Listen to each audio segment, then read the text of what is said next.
Hai football lovers, berjumpa lagi dengan Kang Gemoy yang membahas berita seputar dunia sepak bola. Enjoy for watching. Tim nasional Indonesia kalah menyakitkan atas timnas Irak di pertandingan perdana babak penyisihan grup D Piala Asia. Skuad Garuda masih punya sedikit harapan untuk lolos dengan wajib mengalahkan Vietnam di pertandingan kedua. Secara head to head, timnas Indonesia sudah nggak pernah menang atas Vietnam sejak tahun 2016 yang lalu. Meskipun begitu, Sintayong punya strategi untuk bisa mengalahkan skuad The Golden Star. Cetak Gol coba merangkum skenario timnas Indonesia menang atas Vietnam sebagai berikut. Kalah menyakitkan di laga perdana. Sintayong mengumbar janji manisnya menjelang perhelatan Piala Asia 2023. Coach Shin menyatakan akan menyuguhkan permainan yang berbeda di event bergengsi 4 tahunan tersebut. Sintayong kembali akan menurunkan komposisi skuad terbaik di laga perdana Piala Asia. Dia bilang skuadnya saat ini sudah jauh lebih siap dibandingkan 3 laga uji coba yang sebelumnya. Coach Sintayong pun mampu menempati janjinya di laga perdana menghadapi Irak.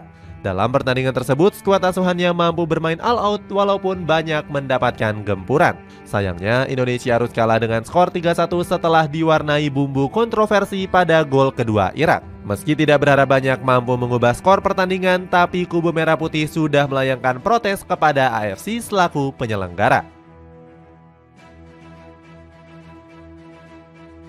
Wajib mengalahkan Vietnam demi menjaga asa lolos. Timnas Indonesia yang terluka kembali menghadapi lawan berat yakni Timnas Vietnam. Pertandingan ini menjadi ajang pembuktian untuk melihat kapasitas dari Sintayong. Manajer Korea Selatan itu dituntut mengalahkan Vietnam demi menjaga asa untuk lolos. Secara head to head, skuad Garuda punya rekor pertemuan yang buruk atas Vietnam. Dalam 5 pertandingan terakhir, Timnas Indonesia nggak pernah menang atas skuad The Golden Star. Bahkan di pertemuan terakhir, Indonesia takluk dengan skor 2-0. Itu artinya skuad Garuda selalu menjadi bulan-bulanan timnas Vietnam selama 8 tahun. Kemenangan terakhir timnas Indonesia hanya terjadi di ajang Piala AFF 2016 yang lalu. Saat itu timnas Indonesia mampu mengalahkan Vietnam dengan 2 gol tanpa balas. Meskipun punya pertemuan yang buruk, Indonesia masih punya asa untuk meraih kemenangan. Kalau dilihat dari total pertemuan, kedua tim sama-sama saling mengalahkan sejak pertama kali bertemu di tahun 1991. Indonesia dan Vietnam masing-masing mengemas 8 kemenangan dari 27 laga. Peluang besar kalahkan Vietnam. Timnas Indonesia bakal ketambahan kekuatan baru dengan kembalinya Shane Patinama. Pemain keturunan Belanda ini kemungkinan bakal menggeser Pratama Arhan. Di laga versus Irak, Patinama sempat gak masuk dalam daftar skuad yang dibawa oleh Sintayong. Gara-garanya sang pemain baru saja kembali dari Belanda karena urusan keluarganya. Diketahui Shane Patinama pulang ke negeri kincir angin untuk merawat ibunya yang sedang sakit. Kini sang pemain mengaku sudah siap untuk diturunkan oleh Sintayong di laga hidup mati kontra Vietnam. Dia mengaku sudah mulai beradaptasi dengan cuaca panas di Qatar. Mantan pemain Viking FK ini optimis skuad Garuda bisa meraih hasil terbaik di laga kedua. Sayangnya optimisme Patinama justru diremehkan oleh media Soha asal Vietnam. Mereka menulis pasukan merah putih bakal disingkirkan oleh skuad The Golden Star. Soha menilai kalau kekuatan Vietnam lebih unggul, namun Sintayong enggan menggubris omongan media asal Vietnam tersebut. Dia yakin skuad Garuda berpeluang untuk menumbangkan skuad asuhan dari Philippe Troussier. Coach Sintayong juga berambisi untuk menghapus rekor buruk saat bertemu dengan Vietnam. Sintayong diperkirakan akan kembali memainkan formasi 5-4-1. Formasi ini menempatkan barisan pertahanan sebagai tembok kokoh agar sulit dijebol oleh penyerang Vietnam.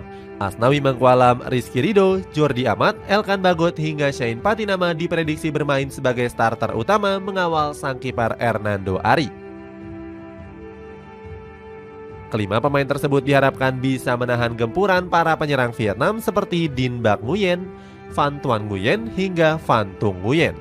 Posisi gelandang tengah bakal diisi oleh duet pemain keturunan yakni Ivan Jenner dan juga Justin Hapner. Keduanya tampil impresif saat berhadapan menghadapi timnas Irak.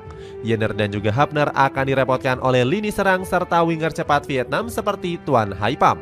Sedangkan pos sayap kanan dan kiri Indonesia kemungkinan kembali ditempati oleh Yaakob Sayuri dan Marcelino Ferdinand yang cukup solid di pertandingan lalu. Marcelino sendiri mampu mencetak 1 gol setelah menerima umpan matang dari Yaakob Sayuri.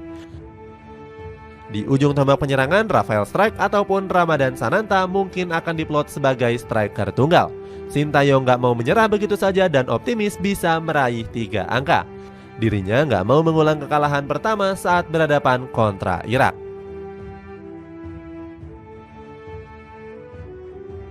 Target realistis imbang menghadapi Jepang. Jika menang atas Vietnam, timnas Indonesia membuka asa lolos ke fase gugur. Namun skuad Garuda harus menghadapi Jepang di laga terakhirnya. Skuad asuhan Sintayong membutuhkan hasil imbang untuk memperbesar peluang lolos.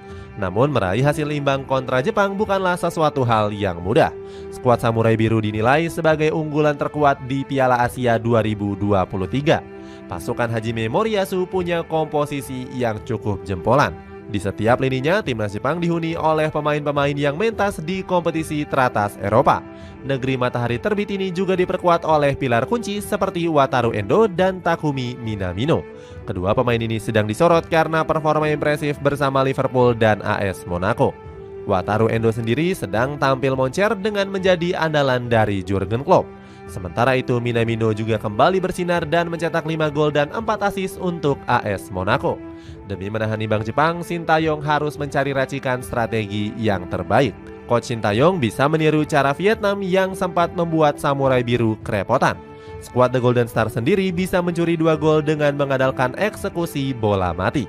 Timnas Indonesia bisa mengandalkan postur tinggi dari Elkan Bagot ataupun Jordi Amat.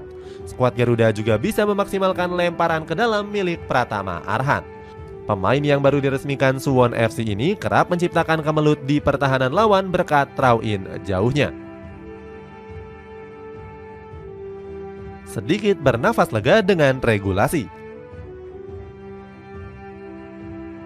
Seandainya menang melawan Vietnam dan imbang menghadapi Jepang, Indonesia akan memperoleh 4 poin.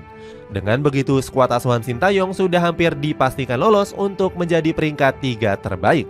AFC sendiri memberikan jatah 4 slot untuk posisi 3 terbaik yang berhak lolos ke babak 16 besar.